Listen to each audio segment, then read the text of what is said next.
सुप्रभात बच्चों। अनुच्छेद लेखन, क्या आप जानते हैं अनुच्छेद लेखन क्या है? 12वीं की बोर्ड परीक्षा में अनुच्छेद लेखन से संबंधित प्रश्न आते हैं। इसके पहले अनुच्छेद लेखन के स्थान पर निबंध लेखन यह प्रश्न आता था। अब निबंध को हटा करके अनुच्छेद लेखन दिया गया है। अनुच्छेद लेखन इसलिए दिया गया है क्योंकि समय कम होता है और निबंध को कम समय में लिखना ज़रा मुश्किल काम होता है। बच्चों के पास निबंध को उसकी पूरी व्यापकता के साथ लिखना परीक्षा में श्रम साध्य है और समय साध्य भी है। अतः उसको हटा करके बोर्ड की परीक्षाओं में अनुच्छेद लेखन यह नया विषय दिया गया है। आइए जानते हैं अनुच्छेद लेखन है क्या। किसी विषय पर थोड़े किंतु चुने हुए शब्दों में अपने विचार प्रकट करने के प्रयास को अनुच्छेद लेखन कहा जाता है। यह किसी लेख, निबंध या रचना का अंश भी हो सकता है, किंतु स्वयं में पूर्ण होना चाहिए। आप समझ गए होंगे। अनुच्छेद लेखन निबंध से छोटा होता है लेकिन पूर्ण होता है। किसी भी शब्द, वाक्य, सूत्र से संबद्ध विचार एवं भावों को अपने अर्जित ज्ञान, निजी अनुभूति से सजोकर प्रवाहमयी शैली के माध्यम से गद्य भाषा में अभिव्यक्त करना अनुच्छेद कहलाता है। अपने विचारों को, भावों को और निजी अनुभूतियों को जब हम प्रवाहमयी शैली में लिखते हैं तो वह अनुच्छेद कहलाता है। अब इसी के साथ ये भी जान लेना चाहिए कि अनुच्छेद और निबंध लेखन में क्या अंतर है। निबंध में भूमिका, विकास तथा उपसंहार होता है, किंतु लघु रचना होने के कारण अनुच्छेद में लेखक प्रथम वाक्य से ही विषय का प्रतिपादन आरंभ कर देता है। निबंध में मूल विचार का विस्तार उसके सभी आयामों के साथ होता है, जबकि अनुच्छेद में एक ही विचार बिंदु का प्रतिपादन होता है। निबंध में विषय के सभी पहलुओं को प्रस्तुत किया जाता है, जबकि अनुच्छेद में लेखक मूल विषय के साथ जुड़ा रहता है और संक्षेप में अपनी बात प्रस्तुत करता है। तो ये रही अनुच्छेद और निबंध लिखने में अंतर। निबंध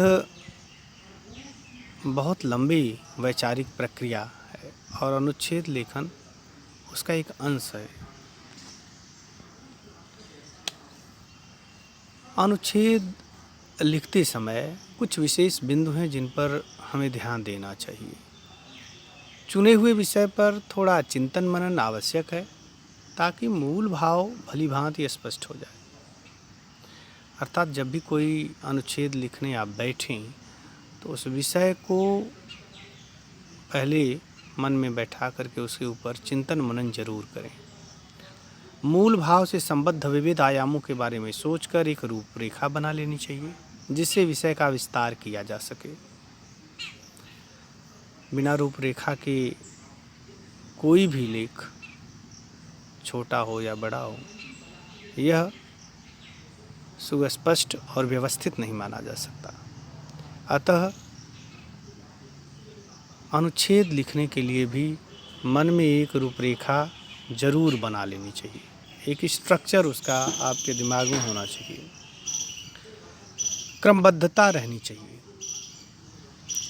अनुच्छेद लिखने में इस बात का ध्यान रखना चाहिए कि क्रमशः बातें या विचार अभिव्यक्त हों, जिससे पढ़ने वाले को विषय का सुव्यवस्थित ज्ञान अपने आप हो जाए।